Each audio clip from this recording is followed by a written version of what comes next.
Hello dear student, कैसे हैं आप लोग। उम्मीद है ठीक होंगे। आज एक बार फिर अहमद स्टडी चैनल के माध्यम से नेशनल इंटर कॉलेज मुंडाडीहा बेग के व्हाट्सएप वर्चुअल क्लासेज में आपका स्वागत है। मैं हूं अहमद सर। आइए डियर स्टूडेंट, इससे पहले मैंने जो वीडियो दिया था तो आपको बताया था कि हमारा जो प्रयोगात्मक का पहला चैप्टर है वो ख़त्म हो गया है। डियर स्टूडेंट, आज हम बात करेंगे खंड खा, जो हमारी दूसरी किताब है जिसका नाम है लोग और अर्थव्यवस्था, जिसके अंतर्गत पहला फर्स्ट चैप्टर है जनसंख्या, वितरण, वृद्धि और संगठन। इसके बारे में आज बात की जाएगी। डियर स्टूडेंट, ये जनसंख्या वितरण जो भी होगा वो भारत में या भारत के संदर्भ में होगा, क्योंकि इससे पहले भी जो चैप्टर पढ़ाया गया है खंड का में वो भी जनसंख्या से संबंधित था, लेकिन वो विश्व जनसंख्या से संबंधित था।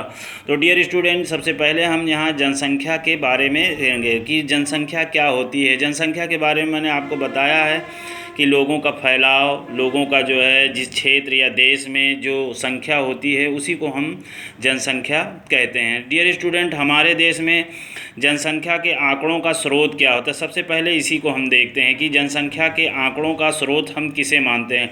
डियर स्टूडेंट, हम देखते हैं कि हमारे देश में जनसंख्या के आंकड़ों को प्रति 10 वर्ष बाद होने वाली जनगणना द्वारा एकत्रित किया, यानी जो हमारे देश में ये जनगणना होती है यही जनगणना ही हमारे देश में जनसंख्या के आंकड़ों का मुख्य स्रोत माना जाता है, क्योंकि प्रति 10 वर्ष के बाद जो है हमारे देश में एक जनगणना होती है। डियर स्टूडेंट, आइए इसी जनगणना से संबंधित देखते हैं कि पहली जनगणना हमारे देश में 1872 में हुई थी, लेकिन वो 1872 में जो जनगणना हुई थी उसे संपूर्ण जनसंख्या या जनगणना नहीं माना था, किंतु पहली संपूर्ण जनसंख्या जनगणना 1881 ईस्वी में संपन्न हुई थी। डियर स्टूडेंट, इसको नोट करिएगा, जानिएगा कि पहली जनगणना हमारे यहाँ देश में संपूर्ण जनसंख्या जनगणना जो है 1821 में ही मानी जाती है, लेकिन पहली जनगणना अगर आती है तो उसे हम 1872 ईस्वी में ही मानते हैं। डियर स्टूडेंट, आइए देखते हैं कि जनसंख्या वितरण। मैं आपको पहले भी बता चुका हूँ कि किसी देश या क्षेत्र में लोगों के फैलाव को जनसंख्या वितरण कहा जाता है, यानी जो फैलाव होता है। आप देखेंगे कि भारत में जनसंख्या का वितरण का जो प्रारूप है वो अत्यधिक असमान है, कहीं पर समान नहीं है। कहीं पर आप देखेंगे कि जनसंख्या बहुत अधिक है तो कहीं पर आप देखेंगे जनसंख्या बहुत कम है।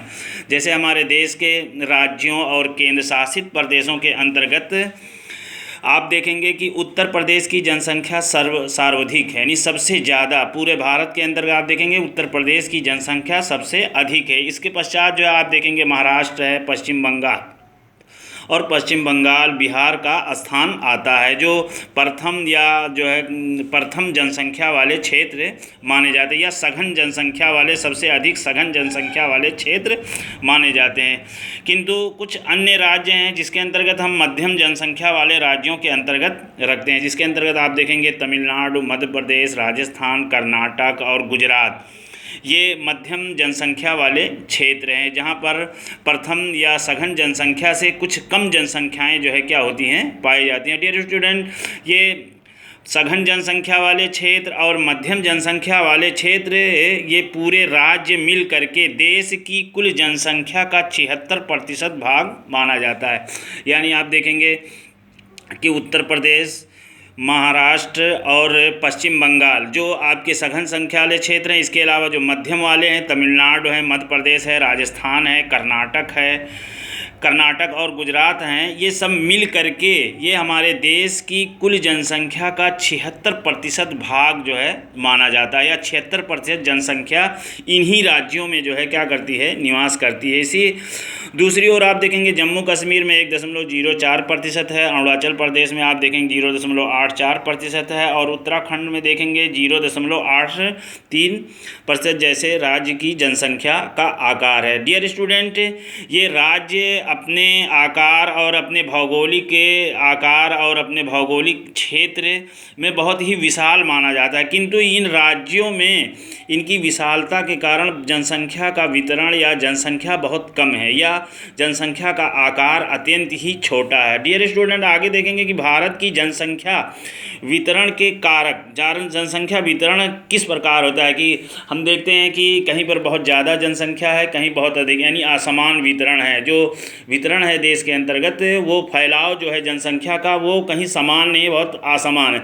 तो इस असमान वितरण का क्या कारण है? इसके अंतर्गत आप देखेंगे कि हमारे देश का भौतिक स्वरूप, सामाजिक या आर्थिक कारण भी माना जाता है। इसके अलावा ऐतिहासिक स्वरूप या ऐतिहासिक कारण भी माने जाते हैं। भौतिक कारकों के अंतर्गत आप देखेंगे कि इनका जनसंख्या के साथ बहुत ही घनिष्ठ संबंध होता है, क्योंकि आप देखेंगे भौतिक कारकों के अंदर भूविन्यास है, जल की उपलब्धता है, के साथ साथ जलवायु के प्रमुख रूप से जनसंख्या का वितरण या इनके प्रतिरूपों का निर्धारण होता है। क्योंकि जनसंख्या को जलवायु जो है बहुत ज़्यादा हद तक की है, कहीं की जलवायु सम होती है तो आप देखेंगे कि वहाँ जलवायु जो है जनसंख्या बहुत ज़्यादा होती है।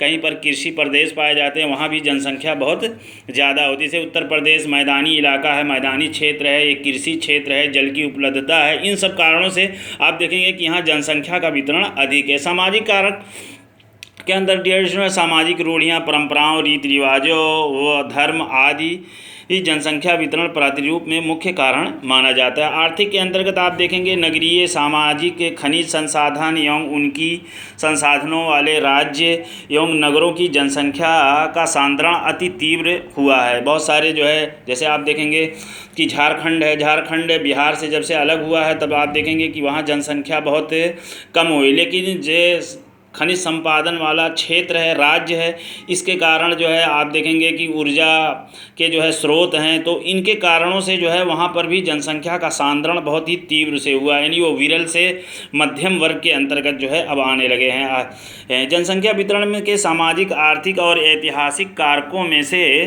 महत्वपूर्ण कारक अस्थायी कृषि का उद्भव और कृषि विकास, मानव बस्तियों के प्रतिरूप, परिवहन, जलतंत्र का विकास, औद्योगिकरण और नगरीकरण माने जाते हैं। भारत के अंदर आप देखेंगे कि कृषि का भी, यानी कृषि का उद्भव, कृषि का विकास भी भारत की जनसंख्या के वितरण के अंतर्गत बहुत महत्वपूर्ण कारक माना जाता है। डियर स्टूडेंट, मैदानी क्षेत्रों में जहाँ कृषि की उपलब्धता अधिक है, मैदानी क्षेत्र पाए जाते हैं, वहाँ की जनसंख्या का वितरण अधिक है। जहाँ पर पठारी है, रेगिस्तानी है, राजस्थानी इलाके हैं, वहाँ पर जो है जनसंख्या का सांद्रण कम या वितरण कम होता है। इसके अलावा डियर स्टूडेंट, आप देखेंगे कि हमारे देश में भारत के नदी तटीय मैदानों और नदीय क्षेत्रों में स्थित प्रदेश स्थित जो प्रदेश होते हैं या जो राज्य होते हैं, इन राज्यों में विशाल जनसंख्या सांद्रण वाले प्रदेश रहे हैं। ये हमेशा से, सदैव से जो भी नदी तटीय क्षेत्र रहे हैं या नदी वाले क्षेत्र रहे हैं, वहाँ जनसंख्या का सांद्रण अधिक रहा है। नदी तटीय वाले जितने भी राज्य या नगर पाए जाते हैं, जहाँ औद्योगिकरण हुआ है, जिनका नगरीकरण हुआ, आर्थिक रूप से मजबूत हुए हैं, इसके कारण भी जो है आप देखेंगे कि जनसंख्या का वितरण बहुत ही तीव्र ढंग से हुआ है। डियर स्टूडेंट, ये था जनसंख्या वितरण भारत के अंतर्गत। डियर स्टूडेंट, अगले वीडियो में मैं आपको जनसंख्या वृद्धि और जनसंख्या संगठन के बारे में बताऊंगा। डियर स्टूडेंट, इस वीडियो को आप ज़रूर देखिएगा। देखने के बाद इस वीडियो को लाइक और शेयर कीजिएगा और कमेंट के माध्यम से आपको जो भी दिक्कत या समस्याएं आती है उस समस्या और दिक्कत को आप ज़रूर पूछिएगा। घर में रहें, सुरक्षित रहें। इसी के साथ धन्यवाद।